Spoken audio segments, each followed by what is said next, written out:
அஸ்ஸலாமு அலைக்கும். Hi everyone. இன்றைக்கி நம்மளோட சேனலில் டேஸ்டான பீஃப் ஃப்ரை தான் பார்க்க போகிறோம். ஹஜ்ஜு பெருநாள் சீசன் வந்தாலே இறைச்சி எல்லாரோட வீட்லேயுமே நிறைஞ்சி தான் இருக்கும். என்னடா செய்கிறதுன்னு யோசிச்சு கொண்டே இருப்போம். ஆனால் இப்படி பொரிச்சிட்டிங்கன்னா டேஸ்ட்டு வந்த மாதிரி இருக்கும். சும்மாவே சாப்பிடலும். சோறு அதுபோல் ஒன்றுமே தேவையில்லை. நல்ல மொறு மொறுன்னு கிறிஸ்பியாக எப்படி பீஃப் ஃப்ரை செய்கிறேன்ட்டு அன்றைக்கி உங்களுக்கு காட்டிக்கிறேன். வாங்க எப்படி செய்யலாம்னு பார்ப்போம். நான் இன்றைக்கி 1/2 கிலோ போல் இறைச்சி தான் எடுத்து பொரிச்சு எடுத்திருந்தேன். ஃபஸ்ட்டுக்கு இப்படி சின்ன சின்ன துண்டுகளாக நல்லா கட் பண்ணிவிட்டு அந்த இரத்தமெல்லாம் போகிற வரைக்கும் நல்லா வாஷ் பண்ணி எடுத்துக்கோங்க.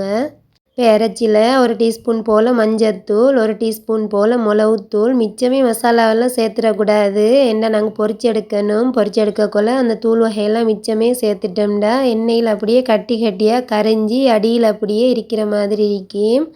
அதனால் மசாலாவெல்லாம் லைட்டாகவே சேர்த்துக்கோங்க. அதுக்கு பிறகு காரத்துக்காக ஒரு 2 டீஸ்பூன் போல் கொச்சிக்காத்தூள் சேர்த்துருந்தேன். நான் இறைச்சி கடித்து சாப்பிட போக்கல எங்களுக்கு காரமாக இருந்தால் தான் நல்லா டேஸ்ட்டாக இருக்கும். அதனால் காரம் கொஞ்சம் கூடையாகவே சேர்த்துக்கோங்க. எல்லாத்தையும் சேர்த்துட்டு தேவையான அளவு உப்பையும் சேர்த்துட்டு நான் கருவேப்பிலை தூள் இருந்துச்சு அதுலேயும் கொஞ்சம் சேர்த்துருந்தேன். உங்கள்கிட்ட இல்லாட்டி சேர்க்க தேவையில்லை. எல்லாத்தையும் சேர்த்துட்டு நல்லா கையாலே மசாலாவெல்லாம் எல்லா இறைச்சிக்கும் படுற மாதிரி பிரட்டி விட்டுக்கோங்க.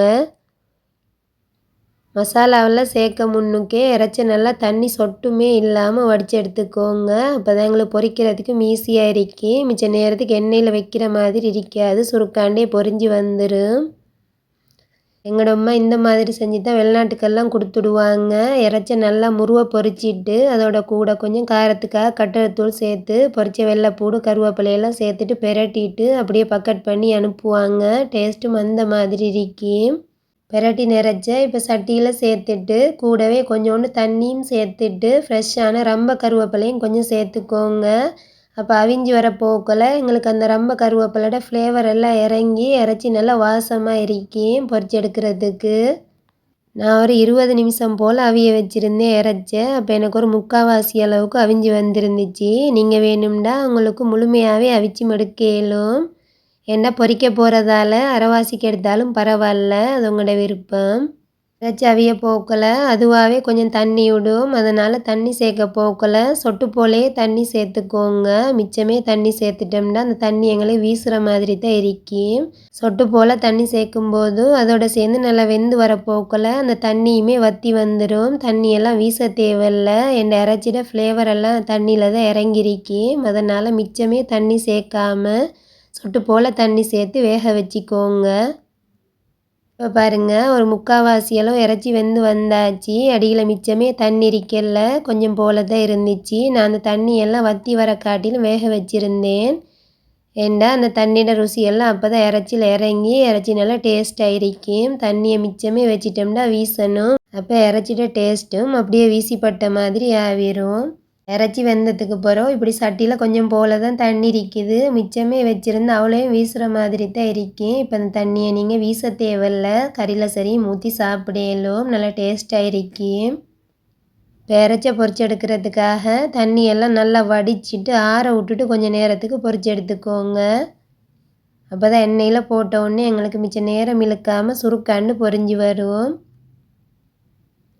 ஒரு தாய்ச்சியில் நல்லா சூடாக விட்டுட்டு தேவையான அளவு தேங்காய் எண்ணெய் சேர்த்துக்கோங்க. தேங்காய் எண்ணெயும் நல்லா சூடாகினத்துக்கு பிறகு ஒவ்வொன்றா இறைச்சி சேர்த்துட்டு நல்லா கோல்டன் ப்ரௌன் கலர் வர வரைக்கும் பொரிச்சு எடுத்துக்கொள்ளணும். எண்ணெய் சூடாகினா இப்படி பபல்ஸ் எல்லாம் ஒசக்கையால் வரும். அந்த ஸ்டேஜில் நீங்கள் இறைச்சி சேர்த்துட்டிங்கன்னா சரியாக இருக்கும். இறைச்சியெல்லாம் மெதுவாக சேர்த்துட்டு நல்லா கோல்டன் ப்ரௌன் கலர் வர வரைக்கும் நல்லா முருவை பொரிச்சு எடுத்துக்கோங்க.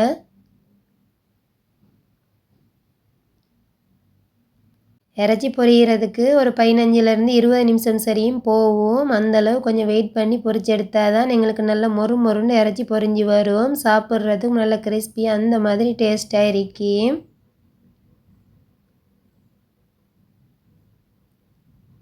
நீங்கள் வேணும்னா அவிக்க போக்கலே கொஞ்சம் தேசி புளி விட்டு அவிச்சு எடுத்துக்கோங்க.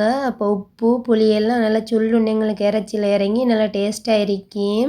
என்கிட்ட தேசிக்காய் இன்றைக்கி அவசரத்துக்கு இருக்கல, அதனால் நான் சேர்க்கல. இப்போ பாருங்கள் கலரெல்லாம் சேஞ்ச் ஆகி இந்த மாதிரி பொரிஞ்சு வந்திருக்கு. ஆனால் இதுவுமே போதா, இன்னமுமே நல்லா முருவ விடணும். இப்போ நல்லாவே முருவி இறைச்செல்லாம் பொரிஞ்சு வந்துட்டு இந்த ஸ்டேஜில் இறக்கிக்கோங்க. ஒரு ஸ்டெய்னரில் ஒரு பேப்பரை போட்டுட்டு தான் நான் இறக்கி எடுத்திருந்தேன், அந்த எண்ணெயெல்லாம் வடிகிறதுக்காக. எண்ணெயால் தான் அதிகமான நோய்களே வருது. அதனால் நீங்கள் ஏழுமான அளவு எண்ணெயெல்லாம் வடிச்சிட்டே இறக்கி எடுத்துக்கோங்க.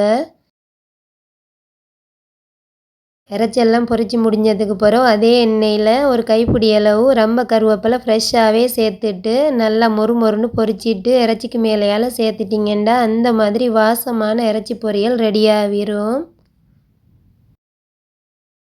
நீங்களும் நான் காட்டின மாதிரி இதே மெத்தடில் இந்த இறைச்சி பொரியலை செஞ்சு பாருங்கள். செஞ்சு பார்த்துட்டு எப்படி இருந்துச்சுன்னு எனக்கு கமெண்டில் சொல்லுங்கள் கட்டாயம்.